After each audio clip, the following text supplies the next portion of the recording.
Hi, how are you doing? I'm doing as good as ever. Pretty good, pretty jolly because I got some new threads. It's not really new, it's a thrifted shirt. Absolute cinema. I'm wearing some cool clothes. You know why? Because it's Sunday. I'm recording this on a Sunday at least. And I have to dress smart for church. If you didn't go to church on Sunday, you should. I recommend it. Pick a nice church and go there. But in my recent video, I talked about how the idiot population is rising. That's literally the name of the video. It was pretty fun, honestly. I like recording that video even though it enraged me a little bit, but I had a lot to think about, and I watched a movie called Idiocracy, and it's a very popular movie, and it was worth watching. I just finished watching. It was really funny, very entertaining, and also a great message. Honestly, it's so timeless, and it relates to every time period. And if you haven't seen Idiocracy, it's basically a guy who travels into the future, and he travels way too far on accident, and he goes to the year 2505, and everybody in the world is dumb as a rock. And he helps this society kind of rebuild itself.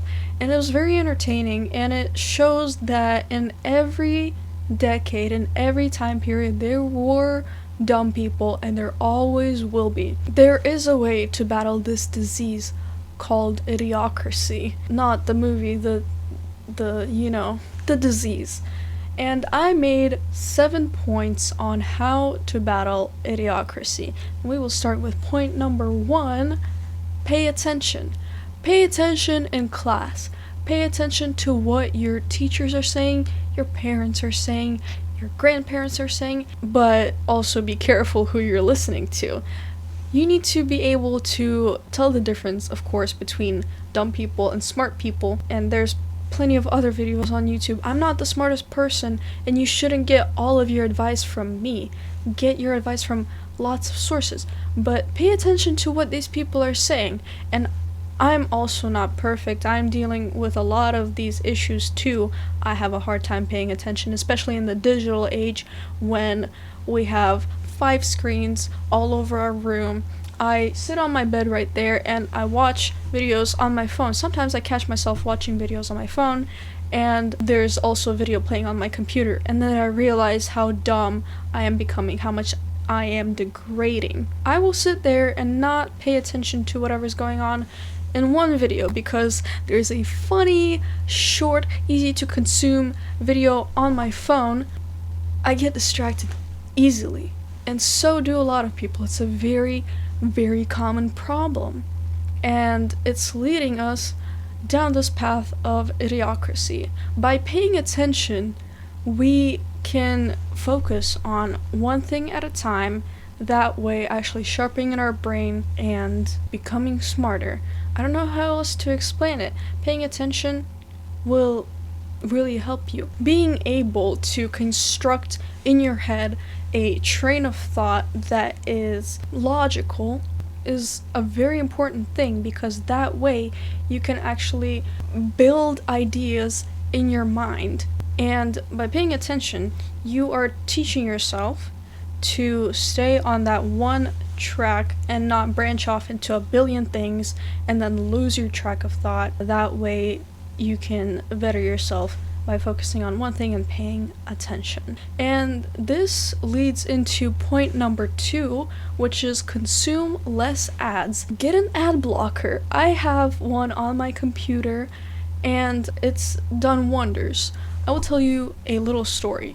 So I love Pinterest, of course, as any girl does. I like to look at inspirations for art, for my outfits. I'm very stylish today. I love this shirt. It's like everything that I ever wanted. Obviously, of course, looking at pictures of my favorite actor and other similar people. Pinterest is great, or was great, until it was filled with ads. I opened Pinterest one day, Not only was it filled with ads, but also a ton of pins that didn't relate to me at all.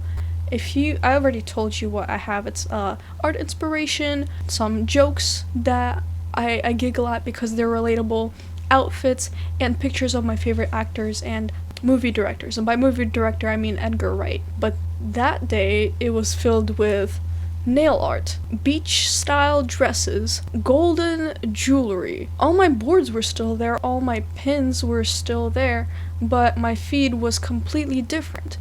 Not only that, it was filled with ads. Like 60% of my feed was just ads. And that was my breaking point. I've already deleted a ton of apps from my phone because I am trying to become less digital. But of course, I still need a phone because in this age, you kind of need it. Phones aren't that bad. It's our dependence and addiction to them and everything that's in them. So I really want to get a flip phone or something like that to just text and call. Because what else do I need? I don't need to be scrolling on YouTube Shorts. That place is degeneracy. I'm still probably going to be posting on it, but I don't want to consume it because most of the stuff that's on there is not very educational. let's be completely truthful here. Now, why are ads so dangerous? They're everywhere, right? This is connected to the first point of paying attention. We see ads everywhere, right? You could even say that this poster right here on my wall, that is an ad, technically. Now, this event has already passed. Of course, you can't attend it anymore, but it's still kind of an advertisement for gorillas. If you go outside and you drive down any highway, there's going to be billboards. There's going to be ads on those billboards. And most of the time, people, even if they read them, even if there's a funny joke on there. There's some lawyer going like, "Your car wrecked? Well, you better call Saul," and some kind of something on there. You're gonna read it, but then you're gonna forget about it. You're not gonna really pay attention to it. And you might be thinking, well, then what's the problem with ads? Is that you're not paying attention because there's so much junk in front of you on your phone, on your computer, maybe even in your house, outside of your house, at your work. Anywhere you go, there's going to be ads, and our brains have developed enough to just automatically ignore ads, just not paying attention to them. Every time we see an ad, we just turn off our brain. I can't really snap my fingers. Kind of, not really, but we turn off our brains every time we see ads. And anything related to that, we just turn it off. We learned how to automatically turn our brains off. Is that a good thing? I don't think so. With so much useless garbage filling our lives, we are learning more and more to turn our brains off, and we're forgetting how to turn them on. So at some point, there's going to be no reason for us to use our brains, at least from our viewpoint. Since there's so much useless information out there, we're just going to ignore everything. And that, ladies and gentlemen, leads to idiocracy. Point number 3. Read. Reading on your phone is just not the best thing to do because it hurts your eyes. It's not as fun as playing games or watching videos. You're probably not going to read on your phone. So picking up a book, and this is a notepad, not a book, but you are getting used to a non-moving picture, something still. You're engaging your brain in imagination. Imagination is also very important because it uses a lot of brain power to imagine things. Now, some people have aphantasia or aphantasia, however you pronounce it. My condolences. It must be very hard. But still, reading requires you to think a lot, and it involves so many parts of your brain. You have to process what you read. You have to take in the words that are on the paper and I know I'm saying simple things just like, well, if you don't want to be stupid, then pick up a book. Well, yeah, that's true. I mean, it really does help. And I've been slacking on my reading a lot, and I'm trying to pick it back up. So I'm not the perfect person again, but still, this advice is very important. Leading to number 4 on my list of the 7-point guide, is do puzzles. And I'm not just talking about you put a picture together with these little cardboard pieces. That's also really fun. It's an engaging activity. It allows you to make connections, to memorize how certain pieces look, so that you look at one piece and another piece and you're like, oh wait, these look like they could connect. That way you're also connecting things in your brain. It's helping you train your memory.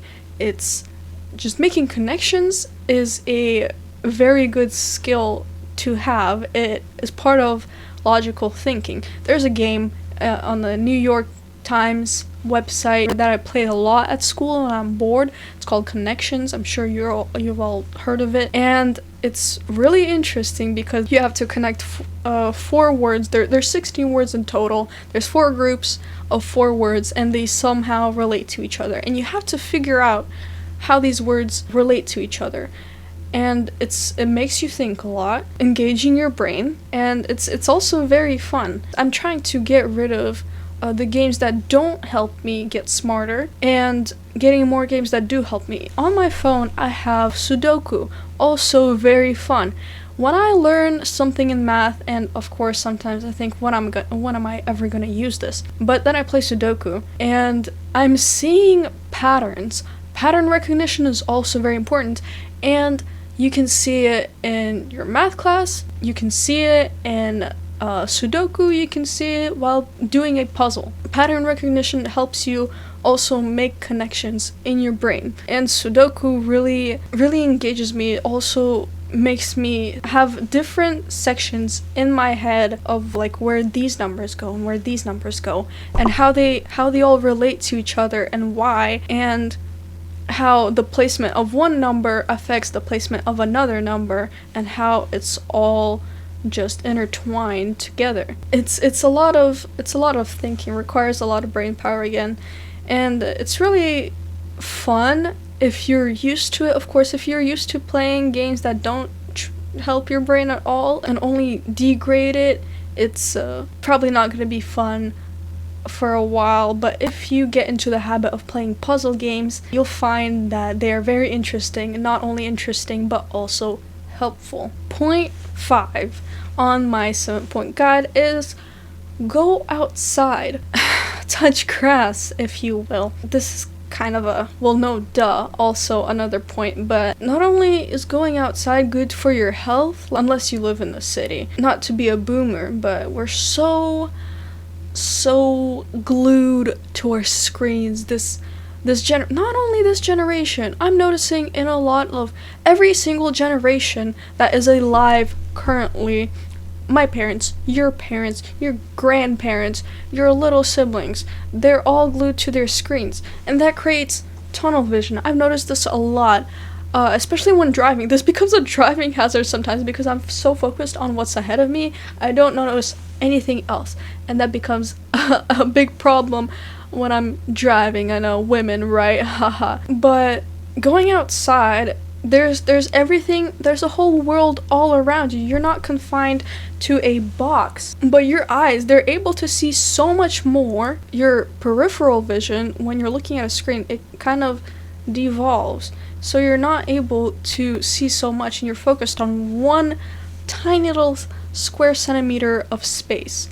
When you go outside, there's not just one thing to focus on, there's a lot, and you become much more aware of what's going on around you. Point 6. Don't make your life a routine. I went to this home for elderly people who have dementia or Alzheimer's or just problems with their memory. And it was very stressful for me, honestly, because I'm very scared of forgetting things. That's why I have sentimental attachments to certain things, and I sometimes get very connected to stuff because I'm scared of forgetting. And having a routine, of course having a routine is good, it's a good habit, but don't make your life a routine. Don't make it repeat every single day over and over again, because it's going to be a detriment on your mental health, on your memory, and it's going to devolve you. And I think I'm repeating a lot of words, which is a sign of me devolving slowly. I'm trying to work on that. Okay, don't be so hard on me. That's actually just me being hard on myself, but whatever. Doing tasks repeatedly is often a sign that something is wrong. Of course, there's things that you find comfort in that you do a lot, often, maybe at the same time every day. School becomes a routine, and so after school, I'm tired and I lay down on my bed and I do nothing. Probably scroll for a while or do something on my computer. And if I come back from school and I'm somehow not tired, I will still do this thing of basically doing nothing because it's become such a habit, and I refuse to force myself to do anything productive. So I just give up and I let myself go with the flow of this routine that I made for myself.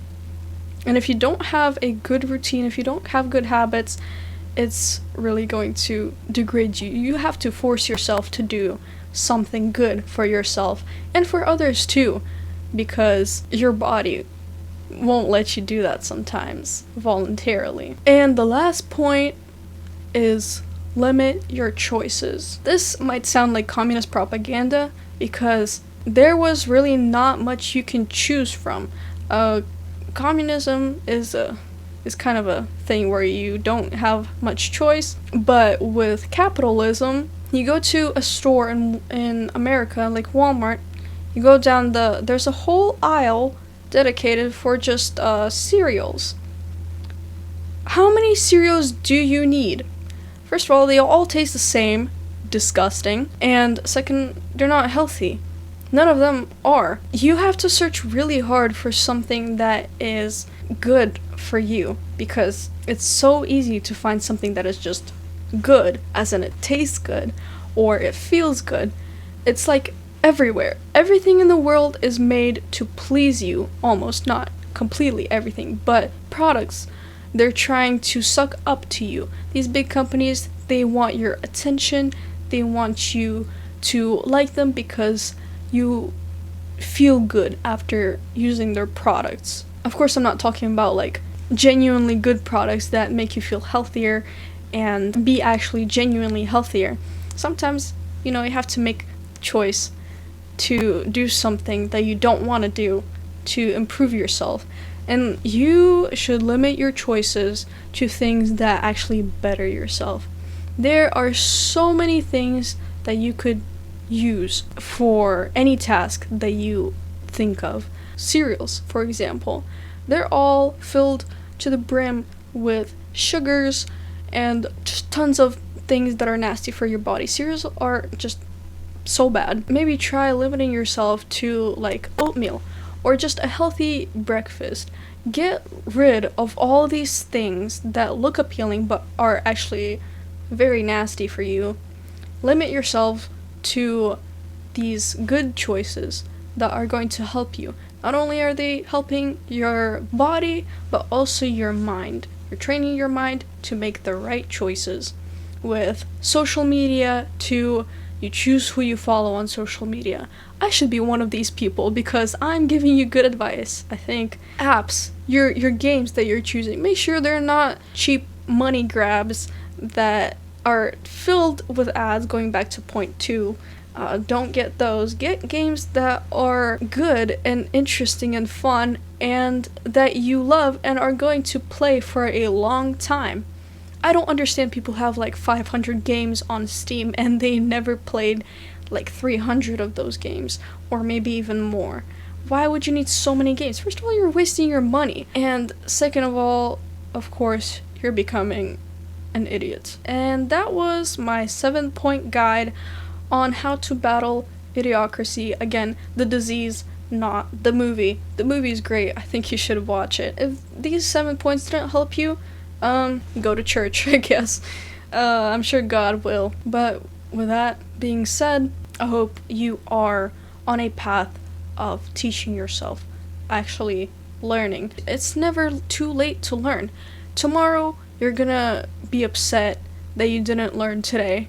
In 5 years, you're gonna be upset that you didn't learn today. In 70 years, however old you grow to be, you will be upset that you didn't learn before. It's never too late to learn, and it's the progress that matters, not being a genius. So I hope you learned something from this video. Last thing I want to say is the word of today. Sometimes I forget to do this in my videos, but we have a word that we learn every day, or every week at least, because I don't post every day. But here's an interesting word that I have on my app right here. Venerate. Let's make sure I pronounce this right. Venerate. Right. It's a verb, and it means to regard with respect or to honor. And I think we should venerate the people that came before us, our successors, that have done so much for our education and to provide us with so many useful things that help us become smarter. So be respectful to those people who teach you important things and try your best to learn. I hope you have a great day. I will see you very, very soon. Ever Americans, over and out.